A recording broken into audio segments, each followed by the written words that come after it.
Hi, welcome to Psychological Self-Defense. I'm Miss Faith, and I was just thinking as I'm putting on Do Not Disturb and getting everything lined up and getting my scripts, and tomorrow night we tape The Magical Alternative at Community Voice Channel, Public Access TV in Bolton, and I just can't tell you how much I appreciate my crew. There's a whole bunch of wonderful people that show up to make me look good, and it looks like it's just my show, but it's not. It's a lot of really amazing people. So when I'm here, like, where's this, where's that, it's just like I have so many people that help me with that. It's not easy, even doing a regular little show like this. So anyway, I hope you guys are doing good. We're going to be talking about, I think this is our third psychological self-defense, and it's all about keeping you safe in the real world. You know, I've been watching a lot of courses out there, self-defense courses. They're one-day courses, and they're great. I think everybody should learn self-defense, but I don't think a one-day course is really helpful. There is something called in psychology, it's just it's got a big fancy name, it's like a German name, it's the forgetting curve. And when you learn something, unless you continually practice and study and work at it and train and review, like the alphabet, you just didn't learn the alphabet in 1 week, one class in school. You just continually reviewed it and worked on it, and words became sentences, and sentences became paragraphs, and hopefully you continued and you're writing to this day, or reading, and some people become writers, poets, songwriters. So with self-defense, it's the same thing. In the forgetting curve, it just says that what you've learned in a course, you're going to forget 50% of it by next week. Actually, it's shorter than that. Just giving you a little hope. If you're really interested in something, you might remember a small portion, like, wow, I didn't know that. That was really wow. And then you start telling other people, did you know? And so certain bits of information, of course, stay with you, but the majority of the information is going to kind of go out the window. And then when you're under a high-stress situation, like somebody comes up to you in a parking lot and you suddenly feel that rush of adrenaline because you're in danger, and all those hardwired danger signals inside of you start going off. Countless personal accounts of people that have been attacked or mugged or somehow threatened. They all say the same thing. You know, they either don't remember it, it becomes fuzzy, it's just all they could see was the gun in their face. They can't recall anything, and that's normal. That's absolutely normal. So as much as self-defense is, I'm so much behind it. What I'm saying is, one-day course, don't get the bravado of thinking you can walk into a dangerous situation and I got this. I took an 8-hour course and I can kick ass. Yeah, no, don't do that. Don't even play that way. You'll die. So what I do recommend is find a decent martial arts academy. Find an academy of martial arts. I guess that's what you would call them. And sign up and start training. I mean, it's good cardiovascular work. If you go to a gym on a regular basis, I couldn't imagine going to a gym and not getting something out of it that could, yeah, I guess the cardiovascular workout can save your life, but I would want to know something a little bit more, useful. Because running is good, but you want to be able to, if you really have to. But what I'm going to teach you is how not to have to do that. Because it does take discipline, and it does take some fortitude, and you have to be willing to take and get in the ring with other people that, eventually you're making contact, and, you got to take some kicks and hits from people. That was one of the most shocking things to me I never realized when I started in the martial arts. A normal, well-adjusted, well-raised individual, unless you were raised with a lot of rowdy siblings, and we grow up not really knowing what it's like to be hit. Not seriously. Even in my martial arts school, in the first, few years, you're not like kicking the crap out of people. You ramp up slowly according to your skill level, as is appropriate. First time I went into a tournament, I wanted to, experience all of it. I was just in love, and another girl, my rank, very low level, kicked the crap out of me. First time I took a full body hit, and it was just like, oh. The first time you get hit, really hard, it can really be a shock. So you want to avoid, that's my point, unless you want to jump in the ring and play, avoid this.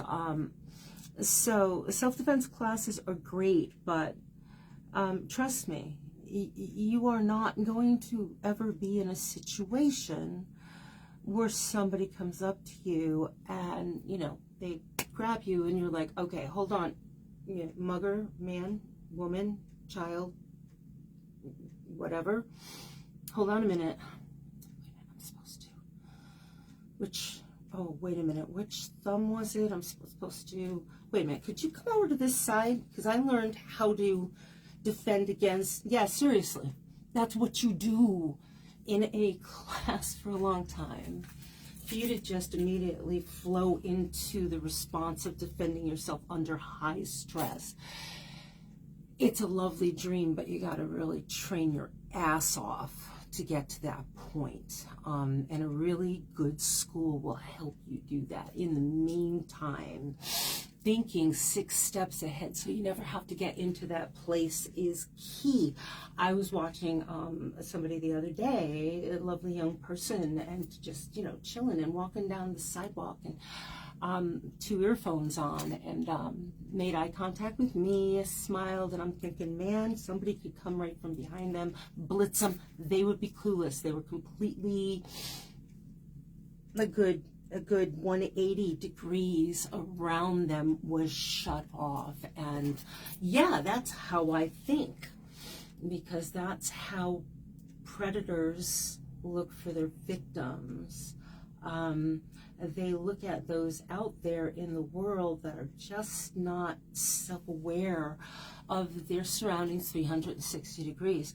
And I'm sorry, even if I was living out in the mountains of Montana or in the woods or whatever, I'd still have to want my 360 degrees, because there's wild animals. There's all kinds of things in this world that we want to be aware of.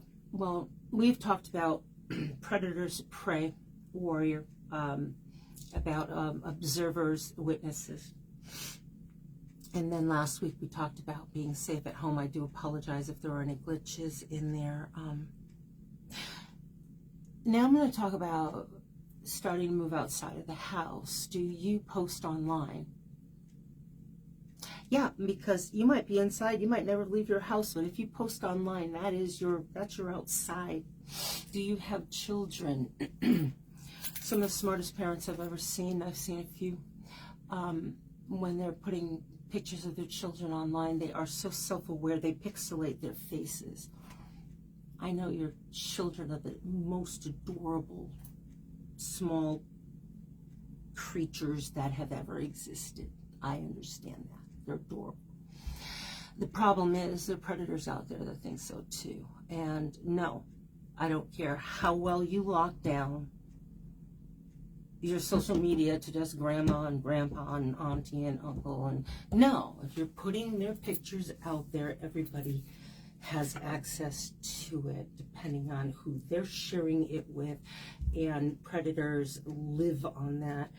And then if you're at all identifiable, if not, then they just have pictures of your kids that could end up in other places. It's just, it sucks. It's not fun to think about, and a lot of things parents are not going to want to think about that I'm going to talk about today. But the whole idea is to make sure at the end of the day your kids are home and they're safe where they're supposed to be. Social media. At one time we would teach parents not to put little kids' toys in their front yard because a predator could drive down the street, and that just is like a neon sign. Little children live here. We tell parents, keep it in the backyard. Don't even let your little kids play out in the front yard. It sucks that we have to live our lives this way, but 3,000, remember that, 3,000, round number. Too damn big, but it's a number I want you to remember. 3,000. Well, even if the kids don't play outside as often as they used to, or if they're not in the front yard, and everybody is, putting them more in safe spaces. If you are putting your adorable children all over social media, that is your new front yard. And everybody is seeing it. 3,000. When I was teaching in the martial arts, self-defense, stranger danger, all that, to children ages 4 and up, we used to have a week or a time during the curriculum when we would teach stranger danger to the parents, to the kids. And I would do my due diligence and look up all kinds of information and try to make it a really well-balanced, class for the parents. And I started looking at the FBI missing and exploited child database, children's database. And this was over 20 years ago now. And it was shocking to find out at the time that 3,000 children in the United States go missing every single day. 365. Now this is under the age of 18. And you can quantify it any way you want. Some are runaways, and some are taken by parents in custody disputes. It doesn't matter. 3,000 children a day are not in the beds they're supposed to be in that night. Some come home, some don't, but that's 3,000 every single night. Another 3,000, and then another 3,000, and another 3,000. Those are crazy numbers. The thing is that those numbers haven't changed in over 20 years. So being aware that there are predators out there. I used to ask the kids in class to turn around, especially my junior beginners, and look at all the parents against the wall. We had 20 people back there sometimes. It was a fairly good-sized class. Asked the kids ages 4 to, I think, 11 in that first class, do you see any strangers back there? And they only knew their own parents. No. It's like, yeah, you don't know any of those other parents, so by definition, they're strangers. Then I started asking them, what does a stranger look like? If you have kids, ask them, what does a stranger look like? I think you might be surprised. Television, cartoons, whatever they're exposed to, their own little nightmares or fears. Ask your children, if you have them, what does a stranger look like? And then gently correct them that a stranger is anybody they don't know. I saw a woman one time in the food market, and she's pushing a carriage, and she had a small child. I don't think the child was a year old, maybe about a year Okay, maybe between a year and 2. I don't know. Didn't have a tag on it. But so she pushed it up to the register. There was a lady in front of her, and then there was another older woman kind of there somewhere in the queue.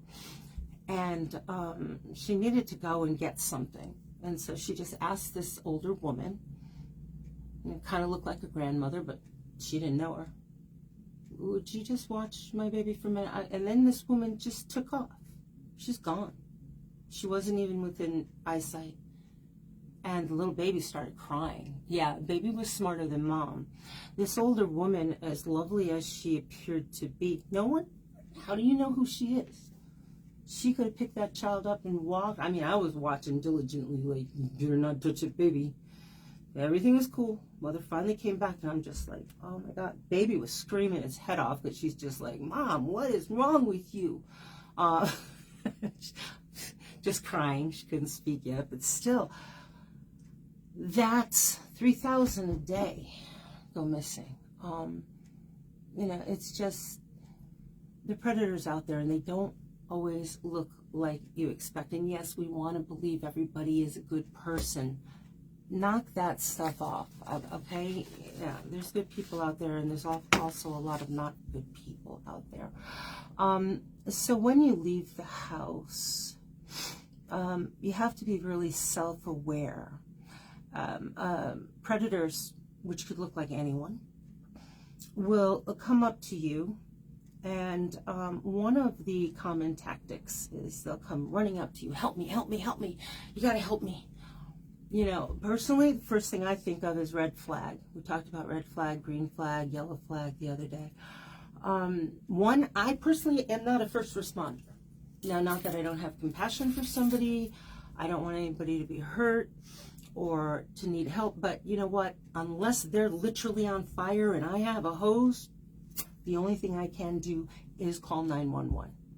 I can't do anything else. And that is the test. You need help? Yeah, come with me, come with me. I just hit your car. I just saw somebody hit your car. First thing I'd say is, how do you know it's mine? Unless you drove here with me, you really don't know. I don't care, even if you did watch me pull in. You know what? Let me call 911. We'll take care of this with the police. That's exactly what you should do. If it is they'll stand there with you while the police show up. If it's a scam, if it's some type of fraud, if it's a carjacking, they will hit the road. So if you are in a store, you're in a building, and they'll walk right up to you. So don't think it happens in some, distant hiking trail where there's no witnesses or something. Predators become very, very ballsy and very confident and brave. They realize that whole persona is more likely to get some victim to walk to the scene of the first scene of the crime, just willingly. Okay, we have a whole different attitude because we are taught, like I told you in the last 2 episodes, we are taught by media and television and movies, and they're fun, they're awesome, they're fake. Somebody's not going to come up to you on the street. I mean, the chance of somebody coming up to you on the street and grabbing you like that and throwing you into a van, yes, that can happen. Now, they don't want the attention. There's cameras everywhere. If you just walk casually with them to where they want you to go, it's much easier. These ruses work with children. I have a puppy. Come with me. I've got ice cream. It works with adults also. And more victims that survive recount these types of, oh, he needed help, his wife was having a heart attack, and she was in the car, so I went with him. You know what, again, are you a first responder? A first responder would say, you know what, I'm off duty, let me call 911. So you've got to think about this. When you do call 911, please make sure it is an emergency like this. Somebody has told you there's an emergency. They need help. That's all you need to know. You don't need to see the bloody body. Somebody has called. They need help. All right, I'm going to call 911 for you. On a side note, if you're just, for whatever reason calling 911, don't make sure it's an emergency, like this situation. Somebody's asking for help or you need help, a dog barking, not an emergency. When the parade is going to start, no. There's police officers, cruisers, and first responders on my street. What's going on? No. And when driving your car is a protective space. You are already in a safe space. Make sure those doors lock. And make it a habit. Practice this. Make it a habit like any other habit. Do it every single day until you do it constantly. You get in your car, you lock those doors immediately. Before you do anything else.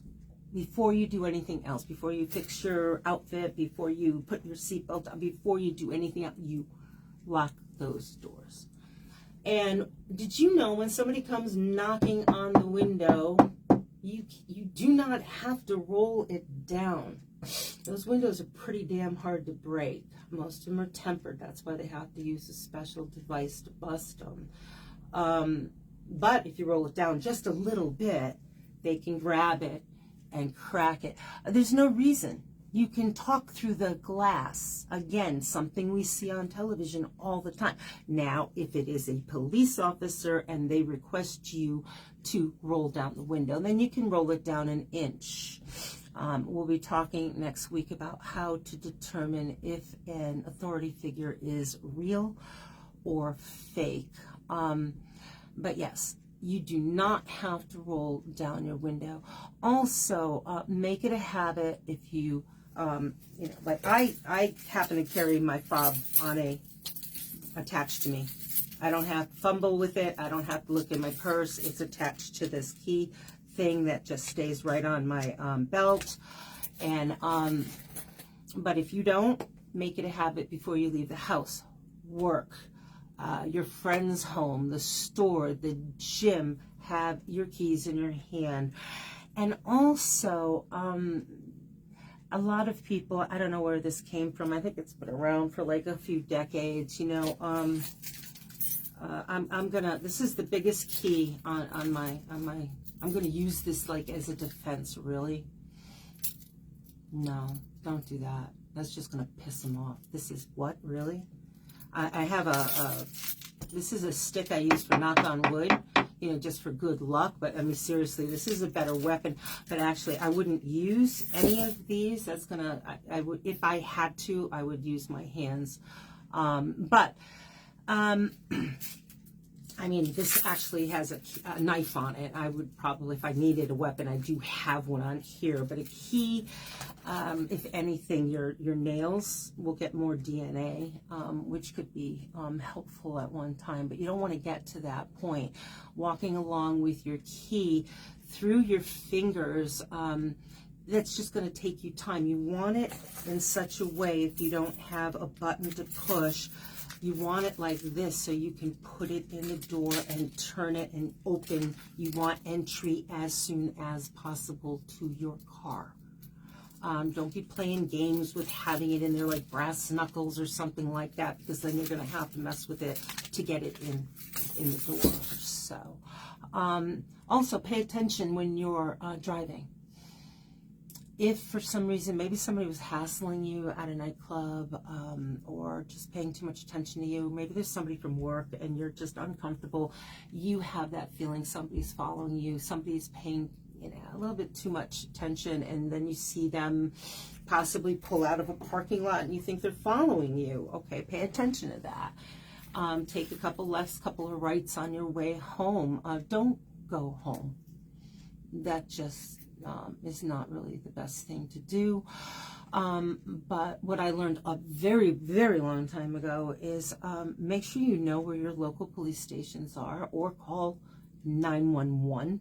Somebody is following me. I don't feel safe. Tell me where you're located. Tell me where the nearest police station is. That is a legitimate emergency. They will direct you there. They will have officers waiting for you outside. And also, again, I'll keep talking about this in probably every episode. Use your phone. Take pictures.